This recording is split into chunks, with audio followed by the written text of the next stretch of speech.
ஆச்சி கொழுக்கட்டை மாவு வந்தாச்சு. ஆச்சி கொழுக்கட்டை மாவிற்கு கொழுக்கட்டை அச்சை கேட்டு வாங்குங்கள்.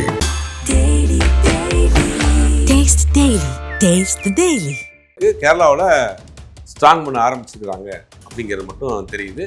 தமிழ்நாட்டு அரசியலில் இந்த தேர்தல் முடிவு கேரளாவில் பெரிய அளவில் மக்களை ஒரு மாதிரி சிந்திக்க வச்சிருக்கு. என்னென்னா ஒரு புதிய கட்சி, 2 வருஷத்தில் ஆரம்பிக்கப்பட்ட கட்சி, இப்போ இவருக்கு மேலே ஒரு பெரிய நம்பிக்கை ஏற்பட்டிருக்கு. கேரளாவில் அது ஒரு பெரிய ரிஃப்ளெக்ட் ஆயிருக்கு. நான் என்ன சொல்கிறேன், 2029 இந்தியா முழுவதும் இந்த மாற்றம் ஏற்படும். Vijay model, Tamil Nadu model India முழுவதும் ஏற்படும்.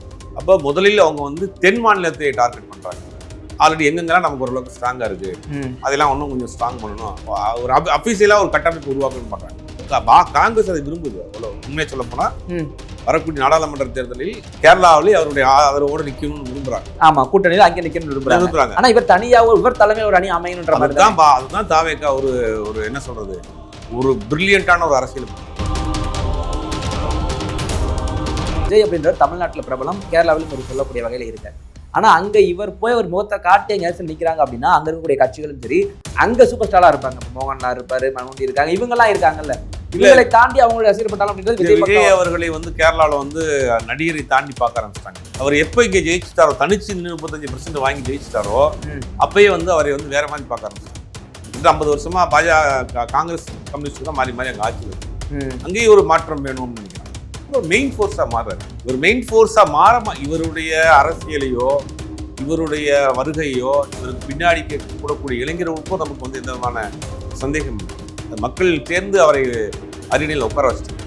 பெண்கள், இளைஞர்கள் சேர்ந்து ஒரு பெரிய ஒரு ஆட்சி மன்றத்தை ஏற்படுத்திட்டாங்க. அது கேரளாவிலையும், நான் சொல்றது இந்தியா முழுவதும் தொடருது. இந்தியா முழுவதும் 2029 நாடாளுமன்ற தேர்தலில் டிவிகே விஜய் தளபதி அப்படிங்கிற ஒரு குரல் ஒலிக்க போகுது.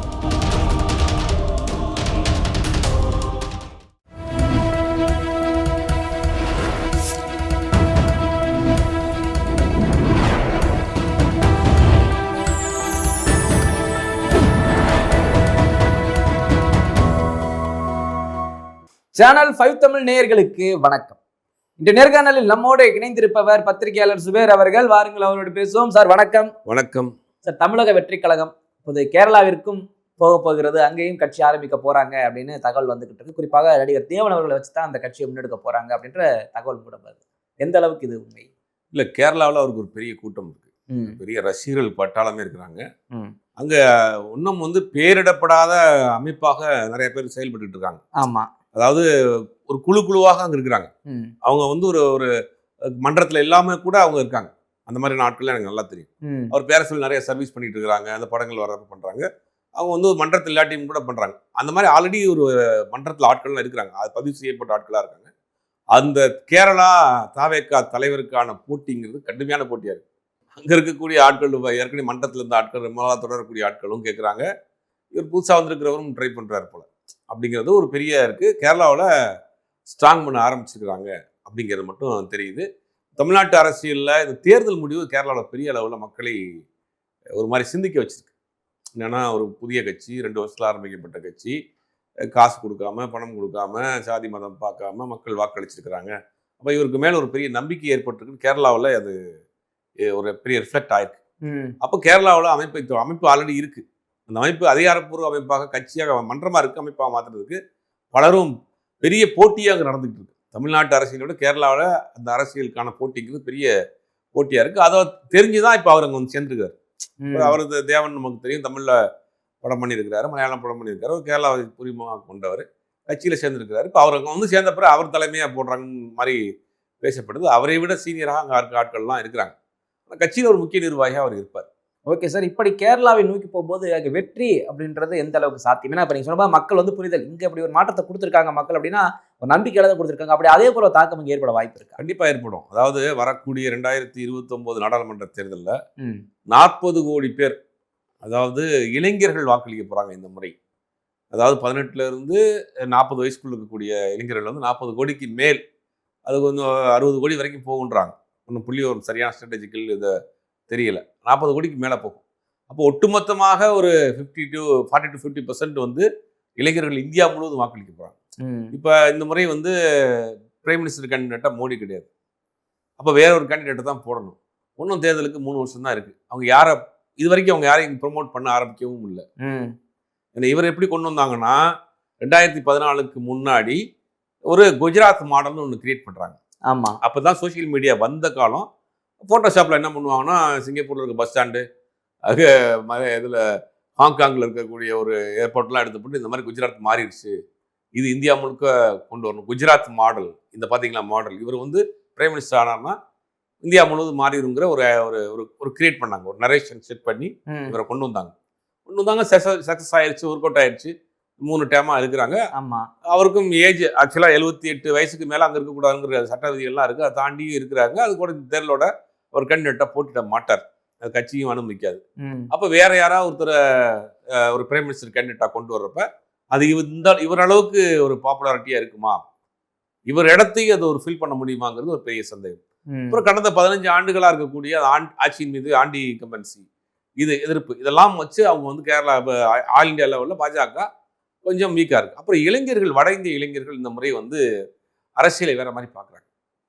எப்போ பார்த்தாலும் நீங்கள் வந்து சாதியை சொல்லி, மதத்தை சொல்லி, கடவுளை சொல்லி, இதை மட்டுமே ஃபோக்கஸ் பண்ணி இது வரைக்கும் ஓட்டு கட்டாச்சு, இது வரைக்கும் ஜெயிச்சாச்சு. இப்போ அவன் வேலை கேட்குறான். 2031 20 கோடி இளைஞர்களுக்கு இந்தியாவில் வேலை இல்லைன்றாங்க. இப்பயே வேலை இல்லை. அப்போ என்ன பண்ணுவான்? வேலை வாய்ப்பு இல்லை. தகுதி தேர்வுன்னு சொல்லி நடத்தக்கூடிய மத்திய அரசு நடத்தக்கூடிய அத்தனை தேர்வுகள்லையும் முறைகேடுகள். அப்படிங்கும்போது மற்ற மாநிலங்கள் இன்றைக்கி சோசியல் மீடியா இல்லாத காலங்களில் அவங்கள வந்து ஒன்றும் நீங்கள் ஒரு வட்டத்துக்குள்ளே அடைச்சி வச்சிடலாம். இன்றைக்கி அவங்க கையில் மொபைல் வச்சுருக்கான். மற்ற மாநிலங்கள் என்ன நடக்குது, மற்ற நாட்டில் என்ன நடக்குதுன்னு பார்க்குறான். அப்போ அவனுக்கு ஒரு கோபம் வருது, நம்ம ஏன் இந்த மாதிரி இல்லை, நம்ம ஊரில் ஏன் இப்படி இல்லை, அப்போ இருக்க அரசியல்வாதி தான் இந்த மாதிரி பண்ணுறாங்க, ஏன் வளர்ச்சி இல்லை, ரோடு வசதி இல்லை, சாலை வசதி இல்லை, விளக்கு இல்லை, ஏர்போர்ட் மோசமாக கிடக்கு, ரயில்வே ஸ்டேஷன் மோசமாக கிடக்கு, வேலை இல்லை, வேலைக்காக போய் 1000 வேலைக்கு வந்து வேலை மாநிலத்துக்கு போகிறான். இதெல்லாம் அந்த மக்கள் இளைஞர்களுக்கு, வட இந்திய இளைஞர்களுக்கு ஒரு கோபத்தை இருக்கு. மாற்று அரசியல் நோக்கி போகிறான். அதாவது குளோபல் வைஸ் சேஞ்ச் அப்படிங்கிறாங்க. உலகளவில் இளைஞர்கள் கையில் அரசியல் மாற்றம் ஏற்பட்டிருக்கு. அதுதான் பங்களாதேஷில் நடந்துச்சு, இலங்கையில் நடந்துச்சு, வந்து பல நாடுகள், நேபாளில் நடந்துச்சு. இதெல்லாம் வந்து இளைஞர்கள் கையில் அரசியல் போனதுக்கு பிறகு அவங்க ஒரு நேர்மையான அரசியல் எதிர்பார்க்குறாங்க. நீங்கள் எனக்கு பழம் கதை சொல்லாத, வரலாறு சொல்லாத, எனக்கு இன்னைக்கு பிரச்சனை என்ன, நான் படிக்கிறேன், படித்து முடிச்சு வேலை கிடைக்குமா, நான் கவர்மெண்ட் ஆஃபீஸ் போகிறேன்னா எனக்கு லஞ்சம்லாம் வேலை நடக்குதா, எனக்கு சுத்தமான தண்ணி வருதா, நல்ல காற்று வருதா, ரோடு வசதி இருக்கா, வாழ்கிறதுக்கான இங்கே ஸ்பேஸ் இருக்கா, இதுதான் எனக்கு தேவை. அதை விட்டுட்டு நீ வந்து அந்த காலத்தில் 1950, 40 கதையெல்லாம் சொல்லிட்டு இருக்கு, 60 கதை சொல்கிற, 1920 கதையை சொல்கிற, புராண கதைகள் சொல்கிற, எனக்கு தேவையில்லை. இப்படின்னு ஒரு ஜெனரேஷன் வந்து உருவாயிருக்காங்க. அது இந்தியா மட்டும் கிடையாது, உலகம் முழுவதும் மாறி இருக்கு. அந்த மாற்றம் பெரிய அளவில் பங்களாதேஷில் மாட்டியிருக்கிறாங்க, ஸ்ரீலங்காவில் மாற்றிருக்கிறாங்க. இது வந்து உலகம் முழுக்க சுற்றி வருது ஒரு மாற்றம். அந்த மாற்றத்தினுடைய இந்தியாவுக்குள்ளும் அந்த மாற்றம் நடந்திருக்கு. அது அப்படி எங்கன்னா தமிழ்நாட்டில். அதனுடைய வழியில தான் இப்போ கேரளாவை பார்க்கலாமா? ஆமாம், இன்னைக்கு இந்தியா முழுவதுமே இது வந்து நான் என்ன சொல்றேன், 2029 இந்தியா முழுவதும் இந்த மாற்றம் ஏற்படும். Vijay model, Tamil Nadu model India முழுவதும் ஏற்படும். ஏன்னா அவன் யோசிக்க ஆரம்பிச்சிட்டான், சிந்திக்கிறான், அவன் கேட்குறான், எனக்கு வேலை இல்லையே, என்ன நான் படிச்சிருக்கேன், 10 லட்ச ரூபா கட்டி படிச்சிருக்கேன், எனக்கு வேலை இல்லை, குடும்பத்தை பார்க்கணும், என்ன செய்யறது, எனக்கு வேலை விடுன்னு கேட்குறான். ப்ரைவேட் கம்பெனிஸ் வேலைக்கு இன்வெஸ்ட்மெண்ட் தான் ப்ரைவேட் கம்பெனிக்காரன் வேலை கொடுப்பான், அதுவும் கிடையாது. வெளிநாடுக்காரனும் இப்போ இன்வெஸ்ட்மெண்ட் கொடுக்குற, அவுட் சோர்சிங் கொடுக்குறது நிப்பாட்டான். நேற்றுலாம் ஒரு செய்தி, அமெரிக்காவில் 2 லட்சம் H1B விசா கேன்சல் பண்ண போறான். இப்போ 2 லட்சம் பேர் இங்கே வந்து என்ன செய்ய போறான்? அப்போ இந்த மாதிரியான பஞ்சாயத்து பண்ணாத இடமே இல்லை. அது மாதிரி ஓகே. இப்போ கேரளாவை நோக்கி போகுது அப்படின்னா, விஜய் அப்படின்றவர் தமிழ்நாட்டில் பிரபலம், கேரளாவிலும் ஒரு சொல்லக்கூடிய வகையில் இருக்கார். ஆனா அங்க இவர் போய் ஒரு முகத்தை காட்டி எங்கேயாச்சும் நிக்கிறாங்க அப்படின்னா அங்க இருக்கக்கூடிய கட்சிகளும் சரி, அங்க சூப்பர் ஸ்டாரா இருப்பாங்க. இப்போ மோகன்லால் இருப்பாரு, மம்முட்டி இருக்காங்க, இவங்கெல்லாம் இருக்காங்கல்ல, இவங்களை தாண்டி அவங்களுடைய ரசிகப்பட்டாலும் அப்படின்றது விஜய் அவர்களை வந்து கேரளாவில் வந்து நடிகரை தாண்டி பார்க்க ஆரம்பிச்சிட்டாங்க. நடிகர் கேட்டகரியில வந்து அவர் எப்போ இங்கே ஜெயிச்சிட்டாரோ, தனிச்சு 35% வாங்கி ஜெயிச்சிட்டாரோ, அப்பயே வந்து அவரை வந்து வேற மாதிரி பார்க்க ஆரம்பிச்சிட்டாங்க. அவர் ஒரு நடிகர் கேட்டகரியில் வச்சு பார்க்கல, அவர் அரசியல்வாதியை பார்க்குறாங்க. ஆல்ரெடி அங்கே ஒரு பெரிய ஃபேன் ஃபாலோவர்ஸ் இருக்காங்க, இளைஞர்களாக இருக்கிறாங்க. அவங்களாம் இப்போ வந்து வேற அரசியல்வாதியாக பார்க்குறாங்க, தமிழ்நாட்டினுடைய முதலமைச்சராக பார்க்குறாங்க. அப்போ புதிய அரசியல் வரணும். இப்போ இந்த கேரளாவில் 50-50ன்னு ஒரு கட்சி இருக்கு. கட்சிக்கு பேர் 50-50. அந்த கட்சி அப்படின்னா அது இதே மாதிரியான ஜென்சி இளைஞர்களை குறிவைத்த ஒரு கட்சி. அதுக்கு பின்னாடி பாஜக இருக்கிற ஒரு குற்றச்சாட்டும் இருக்கு. அங்கே பார்த்தீங்கன்னா சினிமா நடிகர்கள், டிவி நடிகர்கள் நிறைய பேர் இருக்கிறாங்க. அந்த மாதிரி ஒரு 50-50 கட்சி. அப்போ அங்கேயுமே வந்து மக்கள் வந்து ஒரு மாற்றத்தை எதிர்பார்க்குறாங்க. கிட்டத்தட்ட 50 வருஷமா காங்கிரஸ் கம்யூனிஸ்ட் தான் மாறி மாறி அங்கே ஆட்சியில் இருக்காங்க. அங்கேயும் ஒரு மாற்றம் வேணும்னு நினைக்கிறான். ஒரு இளைஞர்களுக்கு வந்து புதிய அரசியல் செய்யணும், ஒரு ஒரு ஒரு ஒரு மாதிரி ஒரு சாஃப்டான அரசியல் செய்யணும். பழைய கதையை பேசிட்டு வரலாறு பேசிக்கிட்டு அடுத்தவங்க மாறி மாறி குற்றச்சாட்டு சொல்லாத, வளர்ச்சியை நோக்கி ஊழல் இல்லாத ஒரு இளைஞர்கள் கையில் இருக்கக்கூடிய அரசியலை பார்க்குறான். அது கேரளாவிலையும் அது ஒர்க் அவுட். அது ஆல்ரெடி இவருக்கு அங்கே ஒரு பேஸ் இருக்கு, ஆல்ரெடி போட்டு வச்சிருக்கிறாரு. அப்படிங்கும்போது இது வந்து ஒரு பெரிய மாற்றம் இருக்கும். கேரளா மட்டும் கிடையாது. அப்படி பார்த்தா பாஜக பின்புலத்துல எல்லா பக்கமும் இருக்கிற மாதிரி எடுத்துலாம். இப்போ எப்படி நீங்க கேரளாவில் சொல்றீங்களோ பின்னாடி இருந்து பாஜக, ஸோ தமிழக வெற்றி கழகத்துக்கு பின்னாடி விஜயின் பின்னாடி பாஜக இருக்கும் அப்படின்ற ஒரு கேள்வியுமே அடிக்கடி எழுப்புறாங்களே விமர்சனம். இல்லை, அடிக்கடி நம்மளே இதுக்கு தேர்தலுக்கு முன்னாடி எழுப்பியிருக்கிறோம். ஏன்னா வந்து இவர் வந்து ஓட்டுகளை சிதறடிக்க போறாரு. எப்படி வந்து குஜராத்தில் வந்து யூபியில் வந்து மாயாவதி இந்த மாதிரி நம்ம இவர் அசாவுதீன் ஒய்சி மாதிரியான ஆட்கள் வந்து ஓட்டை சிதறடிச்சிருவாங்க. அந்த மாதிரி சிதறடிக்கிறது வாக்குகளை ஸ்பாயில் பண்ணிடுவாரோங்கிற ஒரு சந்தேகம் இருந்துச்சு. ஆனால் அதை தாண்டி இவர் வந்து அங்கே ஒரு பெரிய ஒரு வேலையை பண்ணிட்டார். ஆமாம், ஒரு பெரிய மிராக்கள் பண்ணிட்டாருங்க. அப்புறம் மெயின் ஃபோர்ஸாக மாறாரு. இவர் மெயின் ஃபோர்ஸாக மாற இவருடைய அரசியலையோ இவருடைய வருகையோ இவருக்கு பின்னாடி கூடக்கூடிய இளைஞர்களுக்கும் நமக்கு வந்து எந்த விதமான சந்தேகம் இல்லை. இவர் மெயின் ஃபோர்ஸா மாறுவாராங்கிறது தான் சந்தேகம் தான் இருந்துச்சு. ஏன்னா இதுக்கு முன்னாடி விஜயகாந்த் வந்தாரு. ஆமா, 8% மேல போல, ஒரே ஒரு தொகுதியில் ஜெயிக்கிறார், 8% மேல போல. அப்ப இந்த இவர் ஒரு அதிகபட்சம் 20, 25, ஒரு 35 வேணுமே, 35 வாங்கி மெயின் ஃபோர்ஸா மாறிடுவாரா, ஒரு பெரிய அரசியல் மாற்றத்தை ஏற்படுத்திடுவாராங்கிற ஒரு சந்தேகம் இருந்துச்சு. அதை மாத்திட்டார். அது மக்கள் சேர்ந்து அவரை அரியணையில் உட்கார வச்சுட்டாங்க. பெண்கள் இளைஞர்கள் சேர்ந்து ஒரு பெரிய ஒரு ஆட்சி மாற்றத்தை ஏற்படுத்தியிருக்காங்க. அது கேரளாவிலையும் நான் சொல்றது இந்தியா முழுவதும் தொடருது. இந்தியா முழுவதும் 2029 நாடாளுமன்ற தேர்தலில் டிவிகே விஜய் தளபதி அப்படிங்கிற ஒரு குரல் வந்து ஒலிக்க போகுது. இல்ல இப்ப 2029க்கு முன்னாடி இந்த கேரளாவை நான் ஏன் கேட்கிறேன் அப்படின்னா, தமிழர், ஏன்னா என்னுடைய தமிழ் மொழியில இருந்தா அந்த நம்முடைய மொழிகள்லாம் வந்துச்சுன்னு சொன்னா கூட கர்நாடகா இருந்தாலும் சரி, தெலுங்கா இருந்தாலும் சரி, மலையாளம் ஏத்துக்க மாட்டாங்க. நாங்க இண்டிவிஜுவல் அப்படின்ற மாதிரி தான் அவங்களுடைய போக்குமே இருந்துகிட்டு இருக்கு. சமயத்துல கமலஹாசன் கூட அப்படி சொன்னதுக்கு அவரே அது கூட ஒரு மாதிரி பின்வாங்கினார் அந்த கருத்துல இருந்து. அப்படிப்பட்ட சூழ்நிலையில தமிழக வெற்றி கழகம் இதான் கட்சியினுடைய பெயர். இப்ப கேரளா போச்சுன்னா அந்த கட்சியின் பேர் என்னவாக, இதே தமிழக வெற்றி கழகம் தொடருமா, இல்ல எப்படி மூவ் ஆகும்னு நினைக்கிறீங்க? அடுத்து அண்ணா திராவிட முன்னேற்ற கழகம், அகில இந்திய அண்ணா திராவிட முன்னேற்ற கழகம் மாறிச்சு. ஆமா, அகில இந்திய தமிழக வெற்றி கழகம் மாறது எவ்வளவு நேரம் இருக்கு? இல்ல இப்ப அகில இந்திய அண்ணா திராவிட முன்னேற்ற கழகம் வேற எங்கேயும் நம்ம பெருசா அளவுல போட்டி போட்டு பார்க்கல. இப்ப அதுக்கு வந்த காரணங்கள் வந்து ரீஜனல் பார்ட்டிஸ்க்கு ஒரு சிக்கல் வந்துச்சு. அப்போ வந்து ஆல் இந்தியா பார்ட்டியா மாட்டிக்கிட்டாங்க. அது ஒரு காரணத்துக்காக மாட்டாங்க. ஆனா இவங்க எலெக்ஷன் நிக்கணும், ஜெயிக்கின்ற முடிவு இல்ல. இவங்க கோல் 29 ஃபிக்ஸ் பண்ணிருக்காங்க. ஓப்பனா சொல்லணும்னா 29 அவங்க ஃபிக்ஸ் பண்றாங்க. அப்ப முதலில் அவங்க வந்து தென் மாநிலத்தை டார்கெட் பண்றாங்க. ஆல்ரெடி எங்கெங்கெல்லாம் நமக்கு ஓரளவுக்கு ஸ்ட்ராங்கா இருக்கு, அதெல்லாம் இன்னும் கொஞ்சம் ஸ்ட்ராங் பண்ணணும், ஒரு அபிஷியலா ஒரு கட்டமைப்பு உருவாக்கணும்னு பாக்குறாங்க. அப்ப ஆல்ரெடி அவருக்கு கேரளாவில் இருக்கு. எனக்கு எங்க அவங்களுக்கு கொஞ்சம் உள்ள போறது சிக்கலா இருக்கும்னா கர்நாடகாவா இருக்கும். ஆமா, தெலுங்கானா ஆந்திராவில் கூட அவங்க ஓரளவுக்கு போயிடலாம். கர்நாடகாவில் இன்னும் இந்த மொழி அந்த மாதிரியான விஷயங்கள் பாக்குறாங்க. உள்ள ஒரு அமைப்புகள்லாம் இருக்கு. பெயர் எந்த அளவுல சார் தாக்கம்? அதான் கேட்கிறேன். தமிழக வெற்றி கழகம்ன்றது கேரளா போகும்போது எப்படி கேரளா வெற்றி கழகம் மாறுமா, இல்ல கர்நாடகா? இல்ல அது தேவையில்லைங்க. இன்னைக்கு அந்த அரசியல்லாம் இல்ல. அந்த அரசியல் யாரும் பாக்குறது இல்லை. நீங்க மொழி அரசியல், சாதி அரசியல், மத அரசியல், ஒரு தலைமுறைக்கு அந்த அரசியல் தேவையில்லை. அவங்க அத ஓகே சாதி மதத்தை காண்டி இந்த மொழின்ற ரொம்ப இல்ல கேரளாவில் அந்த பெருசா இருக்காது. கேரளாவில் இருக்காது. எனக்கு தெரிஞ்ச அந்த சிக்கல் வந்து கர்நாடகாவில் வரும். வர்ற பட்சத்துல வந்து ஆல் இந்தியா பார்ட்டியா அவங்க மாத்துறதுக்கு வாய்ப்பு இருக்கு. எனக்கு தெரிஞ்சு 2029க்குள்ள ஆல் இந்தியா பார்ட்டியா மாத்திடுவாங்கன்னு நினைக்கிறேன். இல்ல இப்போ அதே கேள்விதான். 29ம் சரி, கேரளாவும் சரி, இங்க திமுகவே இப்ப சொல்றாங்க நாங்க எதிரி யாருன்னு தெரியாம இன்னொரு அதிமுக சண்டை போட்டு கிடந்தோம், இதான் எதிரின்னு தெரியாம. இப்போ அவங்க தெரிஞ்சுக்கிட்டாங்க. கேரளாவும் சரி, 2029ம் சரி, விஜய் ஒரு ஃபோர்ஸா இருக்காரு. ஸோ இவங்க கொஞ்சம் அலர்ட்டாவே இருக்கிறதுக்கு வாய்ப்பு இருக்குல்ல. இப்போ கேரளா எலெக்ஷன்ல போய் தமிழக வெற்றி கழகம் போட்டி போடுது அப்படின்னா அவங்க அட்வான்ஸ் ஆயிருப்பாங்கல்ல, திமுக என்ன தப்பு செஞ்சுதான் நம்ம செய்யக்கூடாது அப்படின்னு ரொம்ப தெளிவா இருப்பாங்க. எந்த அளவுக்கு முட்டுக்கல? கேரளாவில் வந்து காங்கிரஸ் இப்போ ஆட்சியில் இருக்கு. ஆமா, தமிழ்நாட்டுல கூட்டணி இருக்காங்க. ஆமா, ஒருவேளை பாராளுமன்ற தேர்தல் வரப்ப கூட்டணியா கூட மாறலாம்ல. இப்பதான் நம்ம சொன்ன மாதிரி விஜய் தளபதி அங்க ஒரு குரல் ஒழிச்சிட்டு இருக்கும் போது கேரளாவிலையும் ஒழிக்கும். அப்படிங்கும் போது காங்கிரஸ் அதை விரும்புது. அவ்வளவு உண்மையை சொல்ல போனா வரக்கூடிய நாடாளுமன்ற தேர்தலில் கேரளாவிலே அவருடைய ஆதரவோடு நிக்கணும்னு விரும்புறாங்க. ஆமா, கூட்டணியில் அங்கே நிக்கணும்னு விரும்புறாங்க. ஆனா இவர் தனியா இவர் தலைமையில் ஒரு அணி அமையணுன்ற மாதிரி தான். அதுதான் தாவேகா ஒரு என்ன சொல்றது, ஒரு பிரில்லியண்டான ஒரு அரசியல் பண்றாங்க. அதாவது காங்கிரஸ்க்கு ஒரு கோடு, பிஜேபிக்கு ஒரு கோடு, நடுவுல ஒரு அரசியல். இந்த அரசியல் யார் பண்ணுவான்னா எனக்கு தெரிஞ்ச அம்மையார் ஜெயலலிதா பண்ணுவாங்க. பாஜக கூட பகை வச்சுக்க மாட்டாங்க, ஆனா உறவும் கிடையாது. காங்கிரஸ் கூட பகையும் இருக்காது, உறவும் இருக்காது, ஒரு மாதிரி பேலன்ஸ் பண்ணுவாங்க. இவங்க சோலோவா ஒரு அரசியல் பண்ணுவாங்க. அந்த அரசியல் வந்து யாரையுமே நீங்க கண்ட்ரோல் பண்ண முடியாது. நீங்க நினைச்சா வந்து எந்த கட்சியோட கூட்டணி வைக்கலாம், எந்த முடிவையும் துணிச்சல் எடுக்கலாம். நான் நினைச்சா இங்கிட்டும் போவேன் அங்கேயும் போவோம். அப்புறம் ஒரு அலாட்லயே வச்சிருப்பாங்க. ஒரு இவங்க எந்த பக்கம் பண்ணுவாங்க, என்ன முடிவு எடுக்க போறாங்க. இவங்களை தாண்டி இவங்க 2 பேரும் தான் பயத்துல இருக்கணும். ஆமா, இப்ப அதனாலதான் 2014 தனியா நின்று 37 தொகுதியில ஜெயிச்சாங்க. ஆமா, அவங்களே தன்னை முன்னிலைப்படுத்திக்கிட்டாங்க. அன்னைக்கு ஓடியா லேடியான்னு கேட்டாங்க. அலை அடிக்கிறப்ப அந்த அலையிலேயே இவங்க 37 தொகுதி ஜெயிச்சாங்க. ஆமா, தமிழ்நாட்டுல மட்டும். அப்போ அந்த அரசியல பண்றாங்க. 27, 29 கோல். ஆனா அதே நேரத்துல இந்த நேரத்துல நமக்கு வந்து பாஜகவோட நெருங்கி போறப்ப தமிழ்நாட்டில் பாஜக வைத்த அரசியல் ஈடுபடாது. காங்கிரஸோட நெருங்கி போயிட்டோம்னா பாஜக நமக்கு டிஸ்டர்ப் பண்ணுவோம்.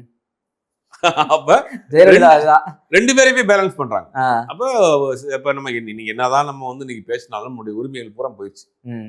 மத்திய அரசை நோக்கித்தான், அதை சார்ந்துதான், அண்டித்தான் வாழ வேண்டிய நிலைமைக்கு வந்துருச்சு. ஃபண்டா இருக்கட்டும், ஒரு பெர்மிஷனா இருக்கட்டும், ஒரு இன்வெஸ்ட்மெண்ட்டா இருக்கட்டும், எல்லாமே அவங்க நம்பி தாங்க இருக்கணும். நம்ம இன்னைக்கு பேசலாம், ஆனா வேற வழி கிடையாது.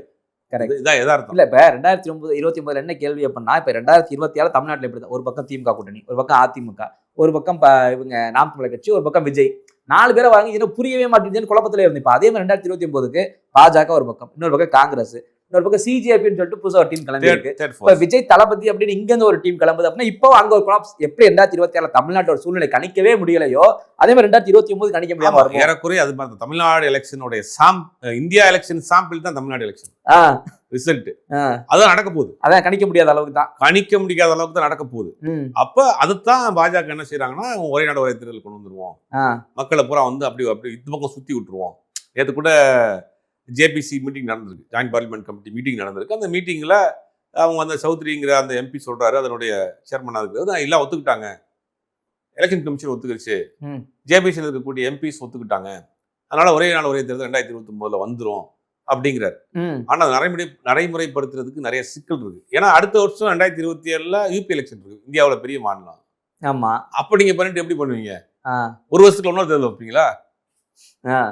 அது மாதிரி நடைமுறை சிக்கல் இருக்கு. ஆனா அதை கொண்டு வரதுக்கு முயற்சி பண்றாங்க. 29க்குள்ள பலகீனமா இருக்கும், நம்ம மேல ஒரு 15 வருஷம் வெறுப்பு இருக்கு, ஒரு ஒரு வலிமையான பிரைம் மினிஸ்டர் கேண்டிடேட் இல்ல, இதெல்லாம் அவங்களுக்கு மைனஸா இருக்கு. இளைஞர்கள் நமக்கு எதிராக இருக்காங்க, ஜென்சி இளைஞர்கள் எதிராக இருக்காங்க, அதனாலதான் ஜென்சி மீட்டப்லாம் அவங்களும் போட ஆரம்பிச்சிட்டாங்க. ஆமா, அவங்களும் ஜென்சி மீட்டப்லாம் போட்டு அவர் ஃப்ரெண்ட்ஸ் வீடியோ எல்லாம் போட ஆரம்பிச்சிட்டாரு.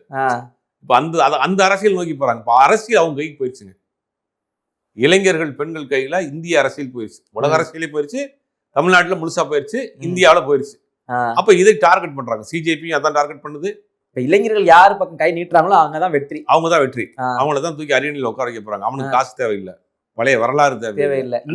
10,000 கொடுத்தாலும் ஓட்டு போட மாட்டாங்க, வாங்கி வச்சுக்கிடுவான், செலவு பண்ணிட்டு ஜாலியா என்ஜாய் பண்ணிட்டு அந்த வேற அவனுக்கு நினைச்சவனுக்கு ஓட்டு போட்டு போயிடும். ஆமா, அவன் வந்து ஓட்டை எப்படி போடுறான் அப்படின்னா, ஒரு ஜாலியா போடுறான். இப்ப எப்படின்னா, அந்த ஒரு சோசியல் மீடியாவில் வந்து ஒரு இது நடக்கும் இல்லையா, ஒரு வார்த்தை யுத்தம். ஆமா, அதுல வந்து மார்க் போடுறோம் இல்லையா, அந்த மாதிரி போடுறான் அவன். நீ வந்து காசு கொடுக்குற, நீ கொடுத்தாலும் வாங்கிக்க, நீ கொடுத்தாலும் வாங்கிக்க, எனக்கு யாருக்கு அறிக்கை கொடு, ரெண்டையும் வாங்கி போட்டுறான். வாங்கி போட்டு அவனுக்கு யாரு பிடிச்சிட்டு அவனுக்கு போட்டு போயிடான், 3வது ஒரு ஆள் போட்டு போயிடான்.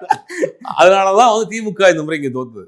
அவன் வந்து ரொம்ப தெளிவா இருக்கிறான். அவனுக்கு என்ன தேவை, புதுசா இருக்கணும், யங்ஸ்டரா இருக்கணும், ஓரளவுக்கு அவன் மேல ஒரு நம்பிக்கை இருக்கணும், இருந்தா போட்டுருவோம்பா, இந்த கும்பலே வேண்டாம். அகில இந்திய அளவில் காங்கிரஸுக்குமே பின்னாடி புதிய வாய்ப்பு கொடுக்கறதுல இங்க பரிசீலனை கிடையாது, கொடுத்துருவோம், கொடுத்து பாப்பா என்ன செய்யட்டும். 60 வருஷம் கொடுத்தாச்சு, நீ என்ன? அதனாலதான் வந்து சிஜேபியவே இறக்கிருக்காங்க. சிஜேபி ஆம் ஆத்மா பார்ட்டியோடைய அது இன்னொரு விங்கு மாதிரி தான், அங்க இருந்து வந்தவர் தான். ஆமா, அப்ப பாஜக என்ன நினைக்குதுன்னா, இவர் ஓட்ட பிரிப்பாரு, யங்ஸ்டர்ஸ் ஓட்ட சிஜேபி பிரிச்சு விட்டுரும், நமக்கு சேஃப்டியா வந்துடும். பாஜக சிஜேபியை ரொம்ப டிஸ்டர்ப் பண்ணாம. காங்கிரஸ் ஒரு கணக்கு போடுது, சிஜிபி நம்ம பக்கம் கொண்டு வந்துருவோம்னு அவங்க ஒரு கணக்கு போடுறாங்க. இங்க ஜாயின் பண்ற மாதிரி. கூட்டணியில திமுக என்ன பண்ணுது, ஆல் இல்லாம நம்ம தேர்ட் ஃபோர்ஸ் ஒன்னு ஃபார்ம் பண்ணுவோம், அதுக்கு சிஜிபியை கொண்டு வந்து. இல்ல, இப்ப சொன்ன மாதிரி வந்து 26 மாதிரி ஒன்னும் புரியலையே, கணிக்க முடியலையே, ஏறக்குறைய அதான். இப்ப நீங்க சொன்ன மாதிரி சிஜிபி ஒரு பக்கம், காங்கிரஸ் பாஜக, திமுக ஸ்டாண்ட் எடுத்தே ஆகணும்ல. அவங்கதான் வந்து தேர்ட் ஃபோர்ஸ் ஒன்னு ஃபார்ம் பண்ணாங்க. ஆமா, ஃபார்ம் பண்ணா அங்கே பேசிட்டாங்க. யாரு இவங்க? மம்தா பேசியிருக்காங்க, அகிலேஷ் யாதவ் பேசிட்டாரு. திமுக இல்லாம நம்ம இந்த இண்டி கூட்டணி ரன் பண்ண முடியாது அவங்களே சொல்லியிருக்காங்க. அப்ப கண்டிப்பா தேர்ட் ஃபோர்ஸ் ஒன்று வருது உள்ள. ஆமா, அப்படி வர்றப்ப என்னன்னா, ஒரு தேர்ட் ஃபோர்ஸா பழைய கட்சியோட சேர்றப்ப அது ஒரு வலிமையான ஃபோர்ஸா இருக்காது. ஆமா, நீங்க விஜய் வந்து நீ கூட்டணி வச்சிருந்தாருன்னா இவங்க ஜெயிச்சிருப்பாராங்கிறது சந்தேகம். தனிச்சுதாங்க ஒரு அடையாளம் இருக்கும். சிஜேபி வந்து இந்த மாதிரி திமுகவுடையோ ஆத்மா திமுகவுடையோ மற்ற கட்சியோடைய கூட்டணி வச்சா அவன் தான் அவங்க அதுக்கே போட்டு போயிடுவானே. ஆமா, அது பழைய கட்சி அதே போட்டு போயிடும். உனக்கு நீ இருக்கு, நீ வந்து இவங்க இந்த அரசியலே வேண்டாம், நீ புதுசா வா ஏதாவது பண்ணுன்னு சொல்ல. இப்படி வருமா சார்? அதான் தனியா பாஜக ஒண்ணு, காங்கிரஸ் தனி, சிஜேபி இப்ப எப்படி விஜய்க்கு பாசிட்டிவ் நடந்திருக்கு, நம்ம தனியாவே போவோம் சிஜேபி தனியா முடிவை சிஜேபி எடுத்தா சிஜேபிக்கான எதிர்க்கலாம். ஆமா, அது ஒண்ணு. இல்ல அவங்க வந்து தேர்ட் ஃபண்டா நாங்க தான் இருக்கிறோம் அப்படின்னு இந்த ரீஜனல் பார்ட்டிஸ் எல்லாம் சேர்த்து போட்டாங்கன்னா அது வந்து ஓட் ஸ்பாயிலரா தான் மாறுமே தவிர அது பெருசா வந்து ஒரு இல்ல. அவங்க அப்படி இல்லாம தனிச்சையா வராங்கன்னா 3வது அணியா வருது, இவங்க விஜய் தனியா வர்றாரு 4வது அணி. இப்ப திமுக இந்த மத்த ஒவ்வொரு கட்சி மாநில கட்சியில சேர்த்து 5வது ஒரு அணி அமைஞ்சதுன்னா இது எப்படி சாத்தியம்? இப்படி எல்லாம் போச்சுன்னா பாஜகவுக்கு வாய்ப்பு தான். பாஜகவுக்கு பாஜக அதை நம்புதா? இதே பதில 27 என்ன சொன்னாங்கன்னா, இப்படி டீம் உடஞ்சு இருக்கு, சீமான ஒரு பக்கம் அதிமுக ஒரு பக்கம், இன்னொரு பக்கம் விஜய் வர்றாரு, திமுக நல்லா சேஃப்டியா இருக்கு, ஜெயிச்சிடும். சோ அப்படியே அகைன்ஸ்டா மாறிடுச்சு இல்ல. சோ அதே மாதிரி தாக்கம் இங்க அந்த அளவுக்கு வடந்தியில போட்டுருவாங்களா? அதான் டவுட்டா இருக்கு எனக்கு. ஒரு வந்து அவ்வளவு இல்ல, நீங்க சொன்ன அர்த்தம் தான் எனக்கு புரியல. 40 கோடி பேருன்றீங்க, அவன் கை காட்டணும், அவன் கை இந்த பக்கம் காட்டிட்டானா, அவன் கை ஒரே பக்கம் காட்டாம பிரிச்சு காட்டிட்டானா? ஆமா, அதுவும் இருக்குது. பிஜேபி கொஞ்சம் போடுவான், காங்கிரஸ் கொஞ்சம் போடுவான், போனா போது பிஜேபி கொஞ்சம் போடுவான், ஃப்ரெண்ட்ஸ் அவருக்கு போடுவோம், ஃப்ரெண்ட்ஸ் போட்டாங்கன்னா அது உடஞ்சதுன்னா முடிஞ்சு. நம்மள மாதிரி தெளிவா நீ 4000 கொடுக்குறியா குடு, நீ 3000 குடு, நீ 8000 கூப்பன் கொடுக்குறியா குடு, வாங்கி வச்சு விஜய்க்கு போடும். இப்ப நமக்கு என்ன கேள்வினா, தமிழ்நாட்டு ஆளுங்க மாதிரி எல்லாரும் யோசிப்பாங்களாங்கிறது ஒரு பெரிய சந்தேகம் இருக்கு. வட இந்தியாவில கொஞ்சம் விழிப்புணர்வு வந்ததுங்க வரவேற்கத்தக்க விஷயம். 29 தேர்தல் வந்து கணிக்க முடியாத விஷயமா தான் இருக்கு. இவங்க ஒரு 60 சீட்டு வந்துடும் நினைக்கிறாங்க. Okay sir. சார், ஒரே ஒரு கடைசி கேள்வி. இப்ப சட்டமன்றம், தமிழ்நாடு சட்டமன்றத்தில் பார்க்க முடியுது, ஆர்குமெண்ட் பயங்கரமா போய்கிட்டு இருக்கு. வாதங்கள் திமுகவிற்கும் தாவேகாவிற்கும், இவங்க பழைய வரலாறு சொல்ல, இவங்க நீங்க என்ன பண்ணி இவங்க சொல்ல, இன்றைக்கு சமூக நீதித்துறை கூட வச்சு பேசிட்டு இருக்காங்க. நாங்க தான் வந்து தாழ்த்தப்பட்ட மக்களுக்காக எல்லாம் பண்ணணும், திமுக நீங்க என்ன பண்ணுனீங்கன்னு சொல்லி இங்க இருந்து கேள்விகள், இந்த மாதிரியான ஆர்குமெண்ட்ஸ் எப்படி? ஒரு தலைமுறை இடைவெளி இப்ப சட்டமன்றத்தில் நீங்க பார்க்கலாம். ஆமா, அதாவது தலைமுறை இடைவெளி 2 கட்சிக்கு தான் பரவாயில்ல, கட்சி தலைமைக்கு கட்சிக்கு பின்னாடி இருக்கவங்களுக்குமே இருக்கும். உதயநிதி ஸ்டாலினுக்கும் அவருக்கு பின்னாடி இருக்கவங்களுக்கு இடைவெளியே ரொம்ப லென்த்தியா இருக்கும். அதனால வந்து அவங்க இந்த பழைய ஃபார்மெட்ல இருக்கிறாங்க. இப்படி பிரிக்கலாம். அதாவது உதயநிதி இந்த பக்கம், இந்த பக்கம் ஏவா வேலு, KN ஒரு பக்கம், அவங்களுக்குமே டிஸ்டன்ஸ், பெரிய டிஸ்டன்ஸ். அப்ப நீங்க வந்து அடுக்குமொழி சொல்லல, பழைய வரலாறு சொல்லல, நாங்க அதை செய்ய போறோம் இதை செய்ய போறோம்னு சொல்லல, நல்லது செய்வோம் அவங்களுக்கு ஓட்டு போடுங்கன்னு சொல்லி மக்கள் ஓட்டு போட்டு ஒரு இளைஞர் வேலை உள்ள அமைச்சிருக்கிறாங்க. அவங்களுக்கு வந்து இந்த அலங்கார வார்த்தை, இந்த மாதிரியான ஃபார்மாலிட்டிஸ் தான் மனசுல பட்டதை டக்குன்னு பேசிடுறாங்க. அது சில நேரங்கள்ல தப்பாவும் போது, சில நேரங்கள்ல சரியாகும், ஒரு சிலர் ஒரு இதை பண்ணிடுறாங்க. அதை சபாநாயகர் அதை கரெக்டா பேலன்ஸ் பண்ணி ரெண்டையும் கொண்டு போறாரு. அப்போ ஒண்ணுமே இந்த அரசியலுக்கு திமுக அடாப்ட் ஆகல, இவங்களுக்கு கவுண்டர் கொடுக்குற அரசியலுக்கு அங்க அடாப்ட் ஆகல. அங்க ஓரளவுக்கு பேசக்கூடிய ஆட்கள்லாம் சில பேர் இருக்கிறாங்க, தங்கம் நரசு மாதிரி. அவர்களுக்கு முன்னாடி விடுறதே இல்லையே. முன்னாடி 4 பேர் இலக்கிய செம்மல், அப்புறம் வந்து அவங்க 4 பேர் உட்கார வச்சிருக்காங்க. அவங்களால வந்து தாக்கு பிடிக்க முடியல. ஆக்சுவலி தங்கம் தென்னரசு கரெக்டான பர்சன் அங்க இருக்காரு பின்னாடி. ஆமா, தங்கம் தென்னரசு மாதிரி சில பேர் இருக்கிறாங்க. அவங்க ஓரளவுக்கு யதார்த்தத்துக்கு வந்துட்டாங்க. இதுதான் இன்னைக்கு கரண்ட் அரசியல். இது வந்து நீங்க ஒரு கேள்வி கேட்டீங்கன்னா பளிச்சுன்னு பதில் சொல்லிட்டு உட்காந்துடுறாங்க. வானு பேரவைத் தலைவர்களே 1947 1952 இப்படிலாம் சொல்லாத. நான் உன்னை என்ன கேட்டேன், செஞ்சிருக்கியா செய்யலையா அதை சொல்லு. உடனே அவங்க பேப்பர் ஒன்று கையில் எடுத்துக்கிட்டு உடனே பாரதியார் கவிதை, பாரதிதாசன் கவிதை, புலியை விரட்டிய கதை தெரியுமா அப்படின்னு பாடலாம் பண்ணி சுத்தி அப்படி ரொம்ப டயர்டாகி போறாங்க. இங்க இருக்கிற ஆட்கள் என்ன சொல்ற விஷயத்த மட்டும் ஷார்ட்டா சொல்லிட்டு உங்க ஆட்சியில் நீங்க செஞ்சீங்களா, ஆதாரத்தை கொடுங்கன்னு கேட்கறாங்க. அப்ப அந்த அரசியலே உங்களுக்கு ஒன்றும், இந்த அரசியல் கிழமை ஒன்றும் புரியல, பிடிபடல அவங்க. அது என்ன ஆகுதுன்னா அது மாதிரி ஒரு கட்டத்துல அவங்க வந்து ஒரு மோதலா மாறுது. அது ஒரு காரணம். 2வது ஒரு காரணம், அவர்களுக்கு வந்து ஒன்னும் இவங்களை வந்து அமைச்சராக, சட்டமன்ற உறுப்பினராக, முதலமைச்சராக ஏத்துக்கிற முடியல. ஒன்னும் ஜீரணிக்காம தான் இருக்கிறாங்க. அதனால என்ன ஆகுதுன்னா அவங்க எதை சொன்னாலுமே அவங்களுக்கு வந்து ஒரு புரியாத மாதிரி தான் இருக்காங்க. இன்னும் அவர்களே வந்து அவங்க அரசியல்வாதியாக ஏத்துக்கலையே. கரெக்ட். ஓகே சார், பல்வேறு காலத்துல பயணம் நன்றி சார், தொடர்ந்து பேசுவோம்.